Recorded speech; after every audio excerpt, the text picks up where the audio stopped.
True Gangsters presents the Casso Files. Episode 2 Part 1, Season 1. Anthony Casso is on the run from the law. He avoids the law for a long time, hiding in Mount Olive, New Jersey. During that time, Casso hatches up a plan to make it seem like the family is under attack by the Gambino family by ordering the death of his own crime family member. Also the man who was taking care of operations for Vic while he was on the run, as Casso did this as well, but Casso would have Patty Testa killed. Knowing how close Patty was to Vic Amuso, it was a power move by Casso. He knew how close Vic Amuso was to Patty Testa, and oddly enough he is the brother of former Gambino family member eventually released to Lucchese and turned made man. Joey Testa, one half of the legendary Gemini twins, and also oddly enough made by Casso after killing their old captain Roy DeMeo with Casso and Nino Gaggi. Why on earth would Casso want two guys in his crew who were known for killing their former captain, Roy DeMeo?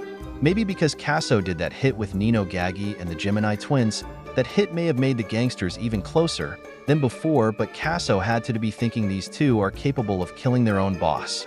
But also let me remind you that Casso shared the same mind state as the Gemini twins did, as Casso would cross Vic Amuso, his very own boss of the family, by testifying against Vic and other members of the mafia and other key figures in organized crime, even touching on the Italian-American mafia's ties with Russian organized crime figures and corrupt New York City detectives, known as the Mafia Cops.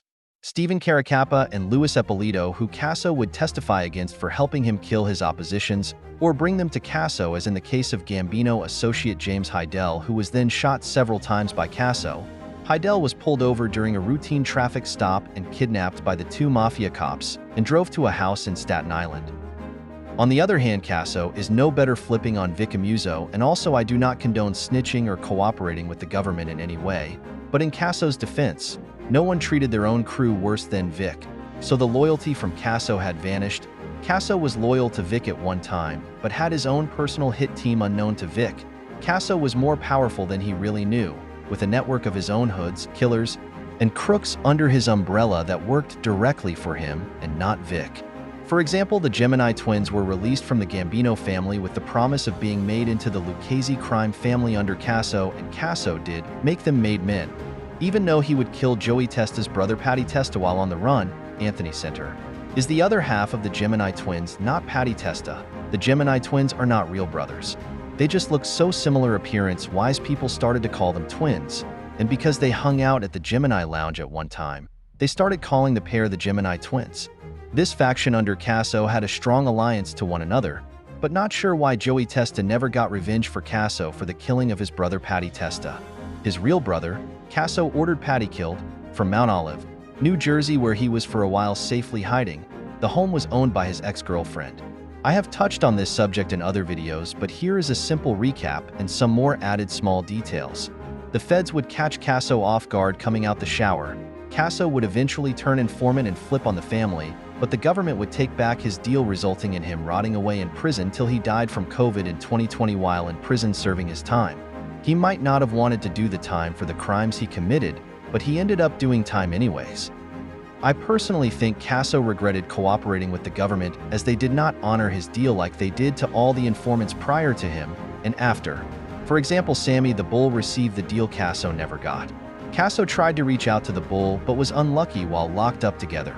Also, the government didn't need a witness like Casso when they had Gravano set to testify against not only John Gotti, his former Gambino family boss, but also boss of the Genovese family. Vincent the Chin Gigani, also known as the Oddfather. Casso would tell the government about his many hit attempts on Gotti. The FBI also had informants within the Gambino family who were even worse, telling on more people than Gravano or Casso did. For example, informant Mikey Scars got more gangsters locked up than any of them did. Gravano also got a lot of people locked up, but nowhere near the amount of people Scars got locked up. With Mikey Scars' cooperation, they were able to take down over 80 mobsters and managed to convict all 80, and he also helped solve 13 murders for the feds. Did you know that New York City Mafia has had tons of made men flip, while Chicago has only ever had 2 made men flip, Gerald Scarpelli being the first and Nick Calabrese being the second? They have had informants before, but only 2 in Chicago mob history were actually made men. Arrested in 1993, and later dropped from the program in 1998. His spouse Lillian Del Duca passed away in 2005. Casso originally hailed from South Brooklyn. Casso was shown the ropes of the life and groomed by former consigliera of the Lucchese family, Christopher "Christy Tick" Fernari, who Anthony Gaspipe Casso would sink his claws in as a way into the mob. Gambino mob rat, Mikey Scars de Leonardo.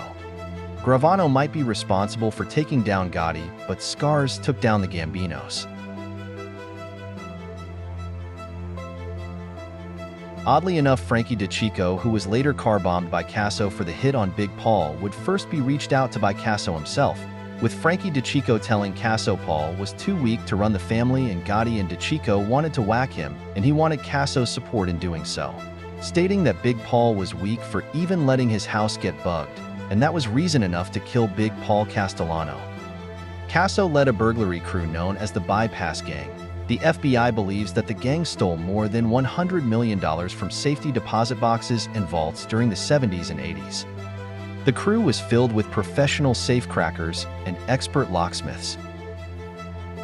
Thanks for watching True Gangsters of Yesterday.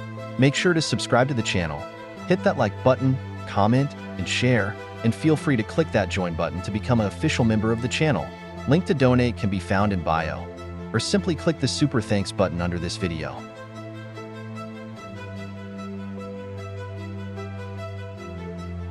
True Gangsters of Yesterday. Donate to my Cash App.